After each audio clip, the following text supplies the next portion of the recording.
आपका क्या नाम है? मेरा नाम विकास कुमार है। विकास कुमार। तो आपके बच्चे को क्या प्रॉब्लम हुआ था? बच्चे को रूबेला वायरस की दिक्कत आई थी, एक जांच करवाई थी टॉर्च, उसमें टॉर्च?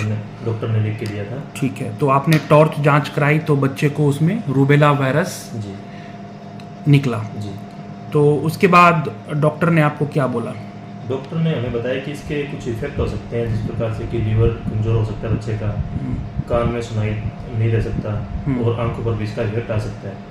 तो उसके पश्चात मैंने अपने मित्र दोस्तों से बात की जो कि मेडिकल लाइन में है, तो उन्होंने एमडी डॉक्टर जो पेडियाट्रिक का उनसे मिलने के लिए कहा, तो मैं यहाँ पर आपके पास पहुँचा। ठीक है, तो जैसे कि आप कल आए थे तो काफ़ी आपको लगा कि आप नर्वस हैं ये सोच के कि मेरे बच्चे को रूबेला वायरस निकला है, तो हो सकता है कि मेरे बच्चे को सुनने की समस्या हो। तो ये बिल्कुल सही बात है। आपको जो वो डॉक्टर ने बताए उन्होंने बिल्कुल सही आपको बताया कि रूबेला वायरस जो है यह एक वायरस है जिसके कारण बच्चे के बहुत सारे मल्टीपल ऑर्गन्स में प्रॉब्लम आ सकती है। उसमें एक कान भी होता है, तो हमारे कान के अंदर कुछ स्ट्रक्चर्स होते हैं जैसे कि स्ट्रिया वैस्कुलरिस, आउटर हेयर सेल्स। तो ये जो सारे स्ट्रक्चर्स हैं इसे रूबेला वायरस डैमेज कर देते हैं, और डैमेज होने के कारण बच्चे को बाइलेटरल प्रोफाउंड हियरिंग लॉस हो जाता है। मोस्ट ऑफ द केसेस में बाइलेटरल प्रोफाउंड हियरिंग लॉस कहने का मतलब है कि बच्चे को 90 to 100% सुनने की दिक्कत हो गई। ऐसा होता है।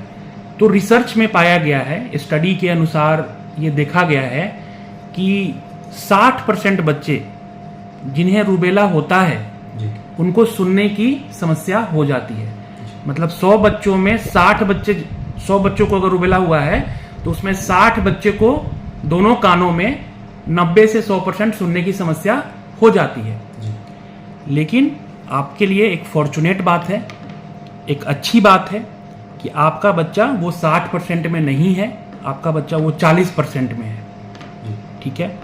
एक स्टडी में ये भी देखा गया है कि 23 बच्चे जिनको रूबेला था, 23 बच्चों में 15 बच्चों को कंजेनाइटल हियरिंग लॉस, मतलब दोनों कानों में सुनने की समस्या देखी गई।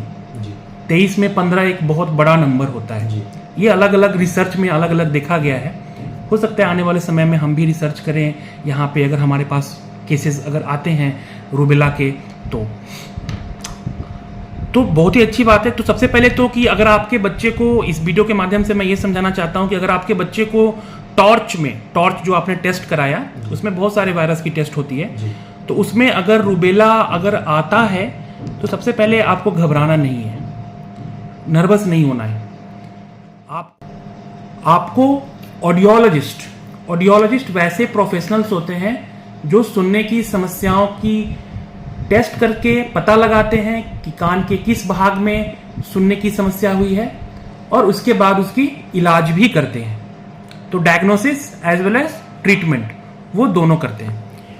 तो ये अच्छी बात है कि यहाँ आपके जो बच्चे हैं उनको नहीं है, और तो इसीलिए आपको घबराना, क्योंकि जरूरी नहीं है कि सारे बच्चों को, जितने बच्चों को रूबेला वायरस हुआ है या टॉर्च टेस्ट में इन्फेक्शन आई है तो सभी बच्चे को दिक्कत हो जाए, ऐसा जरूरी नहीं है।